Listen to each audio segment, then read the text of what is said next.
raro, mi viene compassione ogni volta, ha un'agilità politica, un volo intellettuale come un paracaro, è una roba pazzesca, non sa assolutamente avere un minimo di dignità politica, perché è servo all'interno della Lega, chi è servo della Lega fa diventare i veneti servi della Lega.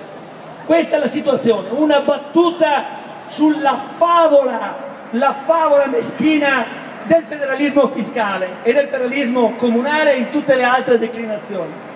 Questi stanno raccontando una balla che chiunque di voi può smascherare facilmente.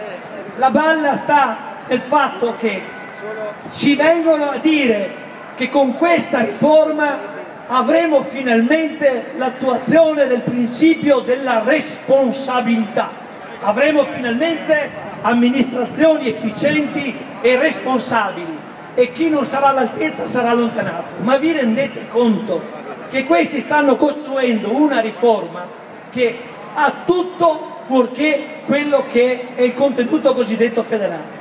Pensate che è costruita sull'articolo 119 della Costituzione, il quale, dopo aver enunciato l'autonomia di entrata e di spesa, non nel federalismo delle tasse, la sola autonomia di entrata e di spesa dei comuni, province e regioni, introduce in questa che dovrebbe essere la nuova diga contro l'irresponsabilità degli amministratori, introduce due falle già da adesso che dicono: l'una, bisogna introdurre il fondo di perequazione, e l'altra che lo Stato può concedere ulteriori risorse e specifiche ulteriori destinazioni ai comuni, alle province e alle regioni che ne avessero bisogno. E allora con due falle così nella diga della responsabilità, fra 3, 5, 10 anni, anche se questo testo avesse un minimo di serietà, avremo comunque la disfatta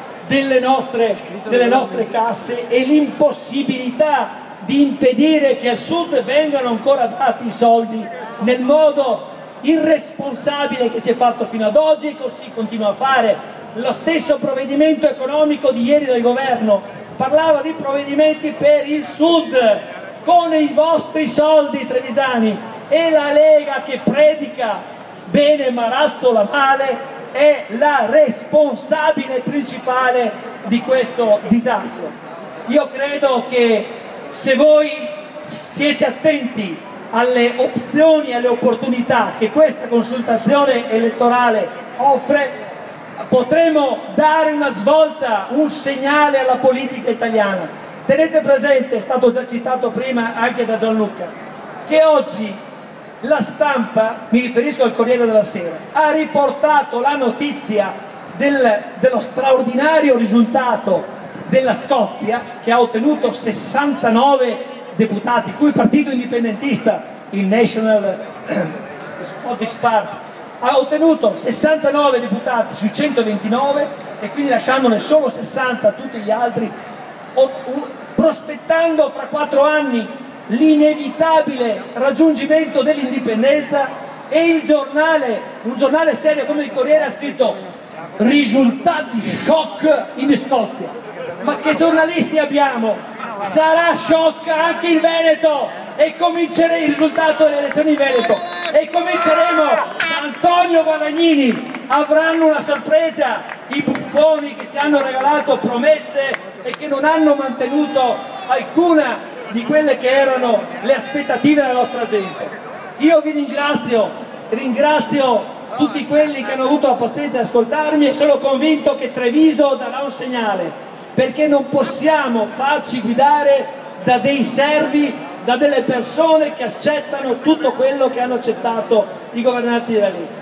Io credo che anche se non facciamo i 3 comizi al giorno di cui parlava il presidente Zaia 3 giorni fa, dice: faccio 3 comizi al giorno, Guadagnini non preoccuparti, di noi basta che ne facciamo uno alla sera dopo aver lavorato, e faremo fuori le buffonate di Zaia. Ma se è vero anche, dico, chiedo a voi sempre che io domando, che fa 3 comizi al giorno, uno al mattino uno al pomeriggio e uno alla sera, perché prende la paga della regione, almeno si metta in pausa Poi sto signore qua ha sempre detto, e vado a finire, ma sono fatti, un'intervista del 3 maggio, intervista del 3 maggio al Corriere della Sera, ha detto sulla sanità: adesso chiuderemo qualche ospedale perché c'è 1.155 milioni di ammortamenti mai coperti, vuol dire più di 2.300 miliardi delle vecchie lire. E sapete sto gentiluomo delle promesse che cosa ha detto dopo? Cominceremo l'anno prossimo a pagare la prima rata sorpresina da 60 milioni di euro, ringraziando diverente Berlusconi che gli ha concesso la rateizzazione fino al 2038. Ma vi rendete conto che cosa dice questo?